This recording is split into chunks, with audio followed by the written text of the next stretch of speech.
Welcome to the Live Squawk podcast, where professional traders, investors, and market insiders get the unfiltered insights that matter most. Stay ahead of the curve with expert interviews and exclusive market commentary. Hello and welcome to Live Squawk's preview show. My name is Harry, managing editor at Live Squawk News.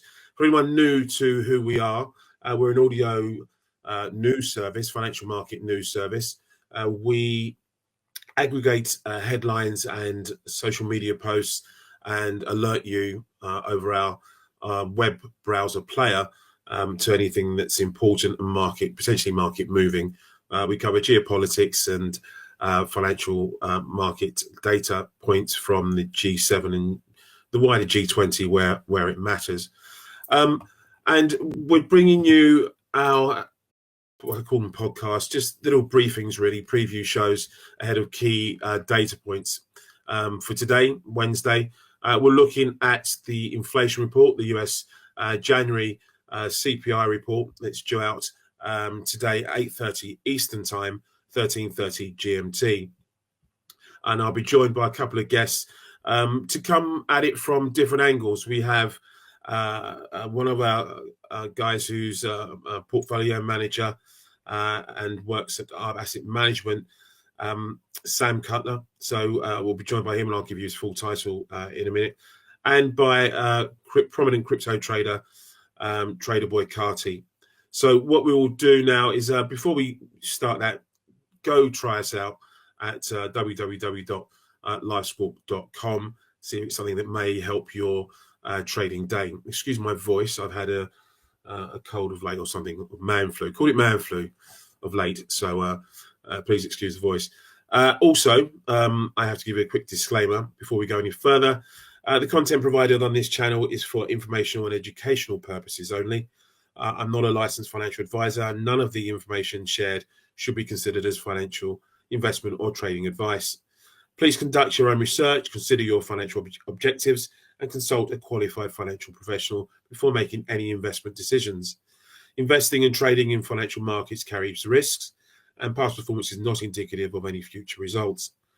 Live Squawk, or none of my guests, are responsible for any losses or gains that may result from the following content on this channel. And with that, just a formal introduction to my two guests. I'd like to introduce our asset management and portfolio manager of 333 Capital, Sam Cutler, to the show. Hi, Sam. You've been on before, so welcome again. Thanks, Harry. Appreciate it. Excellent. And as I said, prominent crypto trader, Trader Boy Carty. How are you doing? Good, and yourself? Awesome. Right, just to give our audience a quick heads up as to what we're looking at today. As I said, it's the preview for the US inflation report that's due up today, as I said, at 8:30 Eastern Time. Just to give you some of the consensus here as well, the forecast. So again, the key, most people look at the year over year, but so we'll start there. The year over year headline expected to stay on hold at 2.9% for January. On the month over month, we're looking at a small reduction of a tenth to 0.3 from 0.4. On the core measure, which is the ex-food and energy component of the report, year over year, we're looking at 3.1%. That's also looking to drop slightly from 3.2. And the ex-food month over month seen at 0.3 versus 0.2. A note here from Citi on today's number. They posited that there will be a heightened focus on the January CPI data. They expect an unrounded 0.34% month over month core CPI reading, which will translate into 0.31% on the month over month core PCE. That's above target on a monthly annualized basis, but coming in below last year's reading would mean that year on year core PCE will begin falling from its December 2.8% year over year reading. Softer inflation readings in February and beyond should drive the message that inflation is running close to target by the May FOMC meeting. The single most important driver of our projections is the slowdown in shelter prices that we expect to be sustained. I've written a piece that's up on our website, so please go and have a view of that. It's open to the public at the moment, so not just members. But it's worth noting, as well as the headline numbers, we will get January's estimates will be accompanied by revisions to prior seasonal adjustment factors. analysts have suggested that any seasonal strength should be concentrated in core services prices. So we'll have a look at today's number. We'll also look at potential Trump tariffs and the Trump tariffs already executed and see what that may well do to both the economy and the markets. And we'll also, again, as I said, look from a crypto perspective on what to expect or what we can see from how it will affect the crypto market. So with that, I'd like to bring in Sam first of all. Sam, hi. What do you see from today's number that excites you? Okay, yeah. So I mean, I guess I want to back this up a little bit and talk a little bit, kind of leading into this with Trump, right? Because Trump has made a lot of promises to lower inflation for U.S. consumers, right? He kind of harpened, the Biden administration on some of their policies and how they were very inflationary. So that's been a big point for him. And if we look at kind of the hard data and the soft data, right? So you got a lot of these surveys coming in. Last Friday, one that stood out is those 1-year inflation expectations from the University of Michigan, right? Now, these surveys to me are becoming very hard to take at face value because they're seeming to be very highly politicized, right? You can see the discrepancy here between inflation expectations by party, right? So you look at the Democrats, right? They see inflation severely picking up under the Trump administration, while the Republicans see, inflation pretty much catering here. So yeah, quite the opposite. So I think, these things are becoming highly politicized. So it's very hard to take them at face value. So for me, I start to kind of look at kind of inflation markets, right? So we tend to look at the swap markets, and these markets do seem a little less sure, right? Swap traders have kind of gradually been pushing up their inflation expectations over the past couple of weeks, which does suggest that there is concern about some of these economic ramifications of tariffs, right? And I was kind of looking on Monday when Trump announced these fresh levies on steel and aluminum. There wasn't a huge reaction in swap pricing here. And I'm starting to wonder if that's because how quickly, and I say this in kind of air quotes, the Canada and Mexico tariff war was resolved, right? You're talking from a credibility perspective. Exactly. Yeah, I think that might have dampened the credibility on how serious the market is going to look at these tariffs, because they were very quick to dismiss the first round, right? There was a big market reaction. It was resolved within 24 hours, and I mean, you just saw massive mean reversion. I mean, if you look at the Canadian dollar, right, on that announcement, it spiked up to $1.48, right? And immediately within the day was back down at the 144 handle, now sitting a touch under 143. So I think they lost a little bit of credibility in that with the markets. And I do think that is going to ultimately be a mistake in the markets, right? Because if we do look at... So just to clarify, you see the markets, this is a mistake for the markets or for Trump in terms of what he's trying, the effectiveness of what he wants to try and achieve? I think it's a mistake for the markets to quickly dismiss these things as quickly as they are right now. I think this could definitely be something much more important as we move down the future. And I think we'll see that, in a little less than 30 days when these tariffs are again supposed to come into the play, or they go into the negotiation table. But wanted to touch on the other survey, right? Because we did get the Cleveland Fed's January survey from the business leaders, right? And that's showing inflation, pretty solid, right? It's expected to be at 3.2 in the next 12 months, which is down from 3.8% in October. Just the other day, we got the New York Fed survey, which showed 1-year inflation expectations holding steady at 3%. And if we kind of blend that into a part of Powell's testimony yesterday, he doesn't really seem too concerned about Trump policies and inflation. Okay, you say it doesn't seem he can't. He's in a rock and a hard place, I guess. He's talking to politicians on Capitol Hill. He has to stay neutral. He has to remain, on the fence in terms of his views. He can only look at it from a monetary policy perspective. So maybe wasn't that surprise? Is that a little bit of surprise?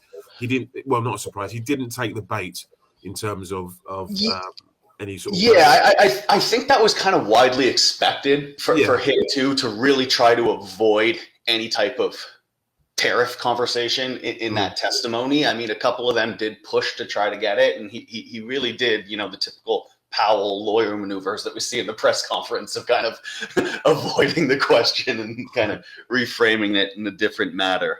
Yeah, he's done well. Sorry, just before we carry on, I just want to bring in Trade Boy Kachi on this.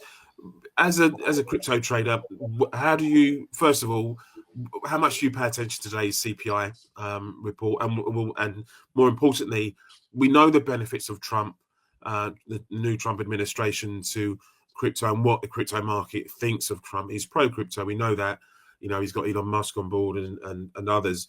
But in a day-to-day trading environment, we'll bring it back to the inflation picture in a minute, but more generally on the Trump situation, how do you position yourself for Trump at the moment and the comments that he comes out with? So, thank you very much. I'm just going to preface really quick before we continue. I do trade for Credo V, so it's one of the subsidiaries of RTG. I'm on the prop desk there. In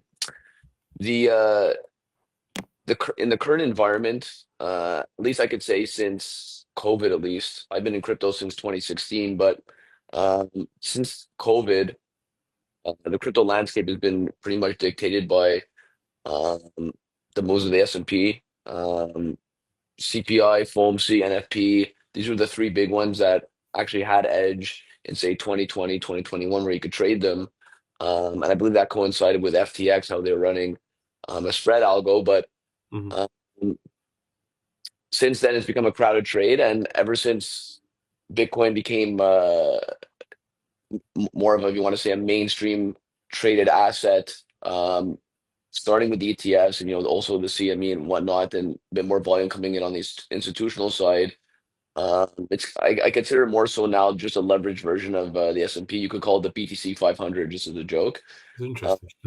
And then so you'd see, say if the CPI comes in hot, you're going to see a move, and let's say, I don't know, S&P takes a hit 0.5%, Bitcoin could fall 2%. So the correlation to the downside in at least in this environment right now, I'd say is more perfectly correlated than opposed to, say, the upside of the S&P. Crypto being like, the most tail risk you would put into a portfolio at the moment. Say if it's a risk-off environment, people will look to cut that before they say, look to cut their other positions. I mean, I don't think many people on planet Earth, at least in the wealth management space, we could say, are selling Apple to buy Bitcoin, right, in the retirement portfolio. So it's become more of a institutionalized asset over time. But I still believe it is the most pure market that exists in trading, seeing as it's not as big as the other traditional markets, and as such, there's not as much money, and you could say like the big money algos really haven't taken over as much as, say, the S&P or other commodities and stuff like that. So we'll see what happens today. The crypto space has been kind of muted, actually, since the inauguration, just because everybody was, once Trump won the election, we had that crazy run up to 100K, and we're now, hovering just below it. But traders expected, the strategic Bitcoin reserve, so they were buying into that. Buy the news, sell the rumor.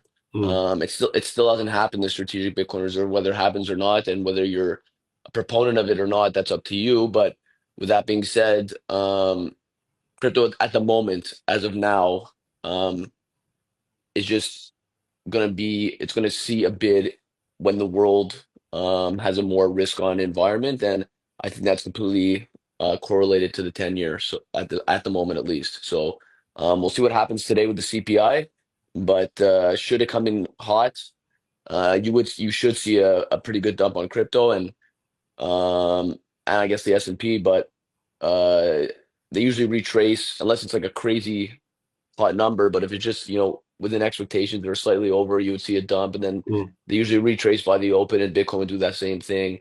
And then after that, you'd see what the market determines for the day. Interesting. That's good perspective. Thank you for that. I wanted, talking about other markets and commodities.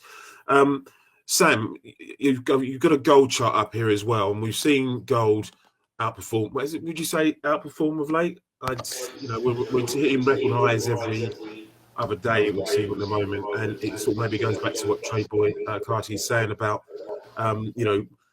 these smaller markets and less liquidity in some senses, and just seeing the movement that we're seeing, the exaggerated movement that we're seeing at the moment.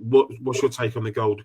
Of course, gold is outperforming. I mean, gold is up, year to date, 983 bips versus, the S&P, which is up 318 bips, and the NASDAQ underperforming the indices at 172 bips.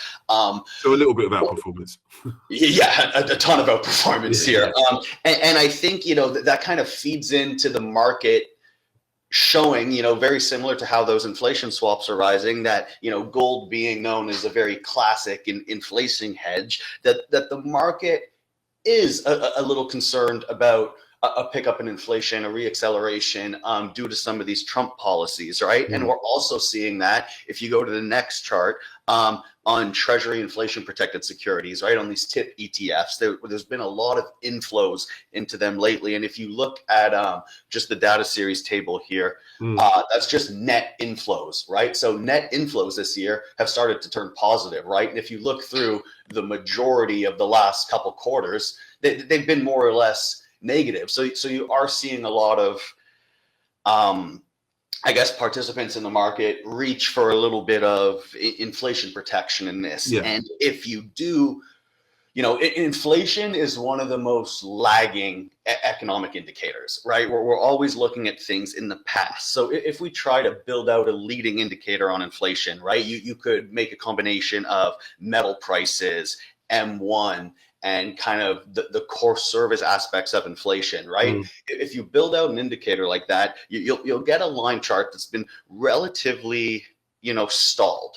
It's still at elevated levels, but relatively stalled, and it's starting to rise back up again, right? So this is almost a leading indicator to suggest that CPI is, more than likely going to pick up. It tends to bottom in expansions and top in recessions, right? And I do think the implications of these tariffs are really difficult to speculate on. But if they do go into full effect, right, that could easily bump core PCE up by 30, 40 basis points, right? And inflation could easily go above 3.5% again.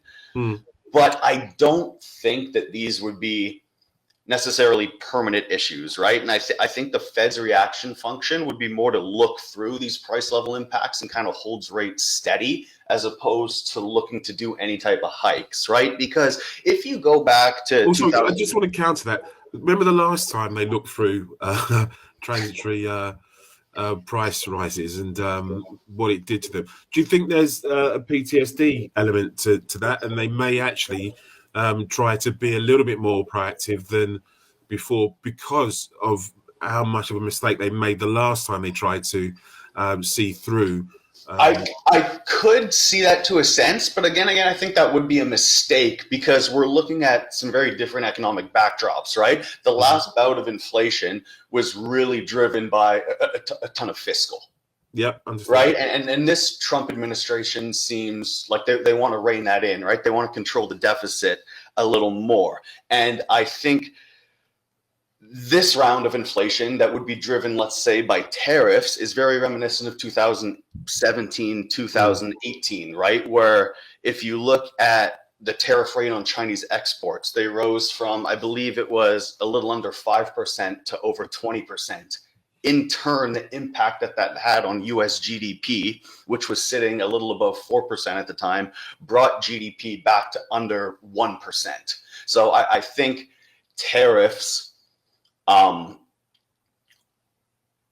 ultimately could provide a slight boost to inflation, but that would be temporary. And I think tariffs essentially tend to lead to a contraction in disposable incomes and trade, which ultimately becomes deflationary. Okay, understood. I want to again. We've been led around by services or sticky services inflation of late, and what people are starting to look at a bit more is the goods component, which has generally been on the soft side in terms of pricing, but as this chart shows, we have seen it. It's gone. It's now stopped retreating, if you like, or stopped softening and starting to sort of level out. What do you see? What can you see from the core goods here that either worries you or gives you hope, or what? Yeah, I would say that there's two sides to this. It worries me a little bit because, like you said, a large source of disinflation has been in that core goods area. And I do think it has kind of bottomed, and we should continue to see a rise. And if you look at, seasonality in the month of January, we definitely get some upside risks to that core goods sector. However, I can take the opposite side of this and say a risk to this would be an improving supply backdrop, right? And this print here, you're going to get a little bit of distortion too, and used car prices are likely going to be much on the higher side here because of these wildfires in LA. So that's going to be a big driver of that, the core goods. If you look at core services, right, core services should tick up. The rental inflation is probably going to be little changed from December, but OER possibly is going to rise on this because each January, the BLS, they've been increasing the weight of single family detached homes within that basket of OER and decreasing the weight of multifamily homes. And this caused a spike in OER last January. So I think we could see that come in a little hotter, which is only going to kind of push this inflation metric a little higher. If you look also at alternative data sources, you're kind of showing flattish to marginally positive apparel prices. There's room for upside in lodging away from home. And I still think OER could even get a boost from some of these LA distortions.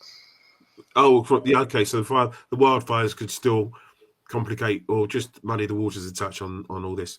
And I think, on this print, the unrounded numbers are going to be very important, right? Because if we look at, core month over month, right, it's forecasted at 0.3, right? You take that unrounded, I think we're sitting, median's probably around 33 bips, right? So, if it misses 2 bips to the upside and comes in at 35, it's going to be rounded to 40. So the market's going to take that very differently. So I think you really need to look at the unrounded numbers here, right? And I think core at 33 bips is pretty right. That should help year over year tick down to 3.1. There's going to be some favorable base effects in there.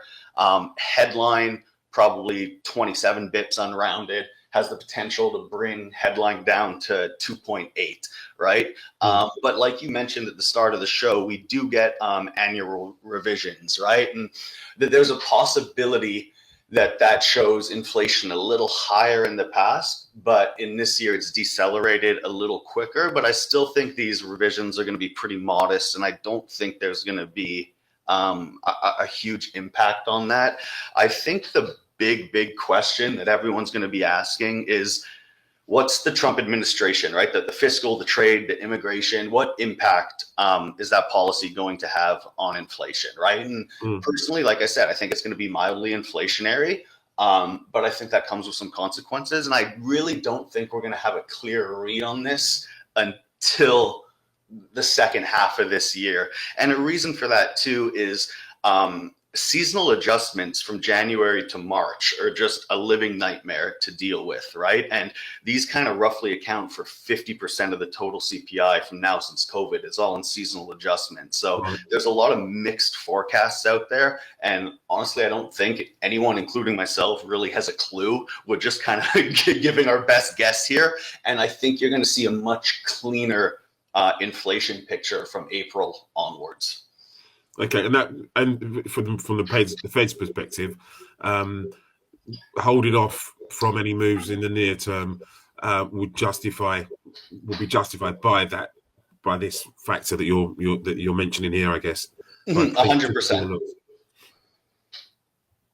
Yeah, and I mean, I think if you look at that again, if we go to that very last chart there before touching on rates positioning, you've kind of seen that in the front end of the SOFR curve, right? We've kind of gone from pricing almost 2 cuts at the start of this year to, now we're down to call it 35 bips. So we were at like 1.75 cuts of pricing to down to, 1.5 cuts right now. And this happened on payrolls. And I think if inflation comes in a little hotter today, you could see this move to where we're pretty much sort of there pricing in just one cut for the rest of this year. Okay, fair enough. Trade by Kartik, I hear you. You want inflation. You see better trading environment with subdued inflation. But at some point, do you sit on your hands until we start getting cleaner prints in April, or how do you look at I guess the Fed policy at the moment? How much you take into account Fed policy? And obviously, I think a tighter monetary environment is something you're not happy. It wouldn't be your optimal trading. But where do you see Fed at the moment, and how you position yourself with the Fed? Well, right now, at least in crypto trading, since the inception of Bitcoin, there's never really been a recession. So the market participants are pretty, in my opinion, uncertain on what would entail for the future or the trading environment for crypto should there be a tightening effect.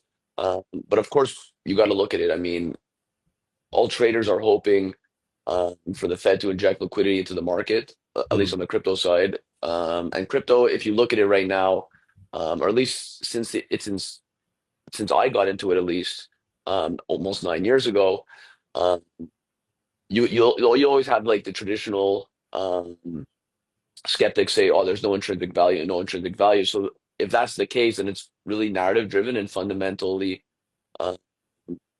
driven by macro factors. Right now, at least on the looming landscape, I see not too many fundamental factors that could really, I guess, push Bitcoin to a new all-time high. Right. And if you want to talk about, say, Ethereum as well, that's a whole different story in terms of the crypto landscape. That in itself, we could touch. It would be a bit more technical in terms of talking, but if you can touch on it within the next, just for me, someone who is still learning about all this, right? Just expand a little bit on what you mean by that. So Ethereum is considered the decentralized world computer, and people are supposed to build all these applications on top of it. When I first came in, it had this huge run up during the ICO craze. Sorry, ICO craze. And then in 2020 and 2021, it had its NFT craze, and now other coin called Solana has overtaken its narrative, say, for this meme coin phase, where you can just create a coin within. I could have created a coin while we're on this call and told you. I mean, I didn't do it, but I could have. That's how easy it is nowadays. But the problem with Ethereum, it doesn't really have a narrative right now, and I think the street is very uncertain how to quantify it and find its own intrinsic value. Whereas Bitcoin is Bitcoin. You just know what it is. If you want to call it internet money, fine. Ethereum, it's very hard to define what it is, and if you were to use crypto as opposed to just trading it, at certain points when there's a spike in Ethereum usage, it's relatively expensive to use, even though they said since this thing where they had a system upgrade called the merge, it was supposed to get deflationary as people use the network more, but people have been using it less. So now it's becoming inflationary again. Right. But so there was a problem once where Ethereum was kind of, like I said, the gas price. So people started building this thing called L2. So they make a blockchain on top of Ethereum, where they use the same code as Ethereum, but the fees are cheaper. And there are so many of them right now that it's just cannibalizing the use case for Ethereum. So no one's really using. I mean, some people are using the DeFi narrative and total value locked and doing the DeFi on Ethereum, but the main traders can't really decide what it's for. And I'd say right now, if you're just strictly crypto, now it might be a bit late, or I don't know if it's too late. I can't really tell you what to do, but longing Bitcoin, shorting Ethereum has been the best spread trade you could take.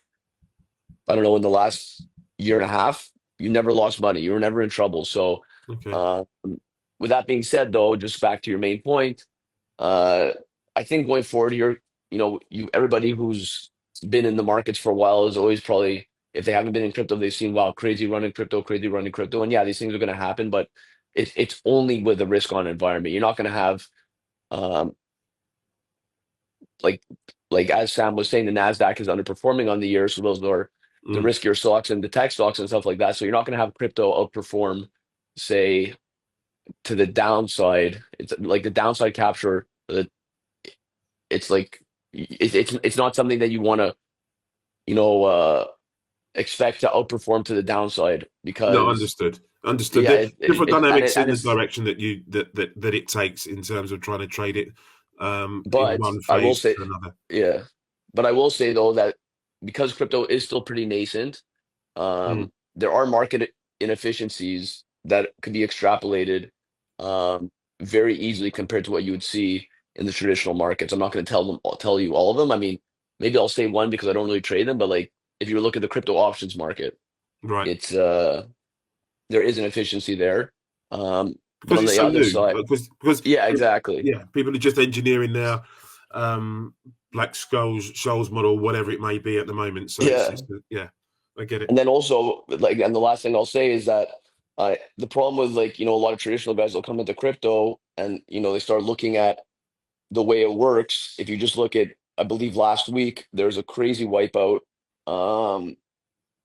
across the board in crypto. I mean, Ethereum fell 40% in 3 days over the course of a weekend. Yeah, it was due to the tariffs and it's the only thing that trades on the weekend. But, um, there's like, I'll just explain, there's a thing on the margin exchanges called a mark price where they find the price of the underlying asset through like a formula of a reference price between all other exchanges, and Coinbase is usually the biggest one in the basket. And what happened on that day is someone just pulled liquidity on the bid side on Coinbase, causing a cascading liquidation event. And it could be said that a lot of market makers blew up in the Ethereum option pool on Deribit because of that. So Right. um, so the market is still nascent. It's still a It's, low liquidity market compared to what's out there. yeah, But because with that, you could still consider an emerging market, and there are opportunities. opportunities to generate, more alpha than you would say, just trading the ES straight up. No, fair enough. It's good to know. Thank you. Right, I want to wrap it up now because less than 45 minutes before we actually get this inflation readout anyway, to give people time to prepare. Just a closing note then, Sam, from your perspective, 10-year note futures at the moment, we've been on a ride. We can say that of late, the start of the year. We've got, Trump isn't going to be quiet anytime soon. So you probably expect more of the same in terms of the volatility coming to the 10-year. Also, again, with Bessent now in charge, and also seems to be the adult in the room in terms of targeting 10-year yields.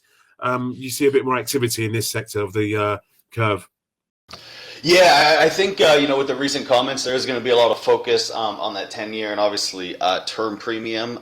Rates positioning was obviously very stretched with CTAs being extremely, extremely short. I just want to do a quick preface on this too. I mean, from a portfolio management standpoint, right?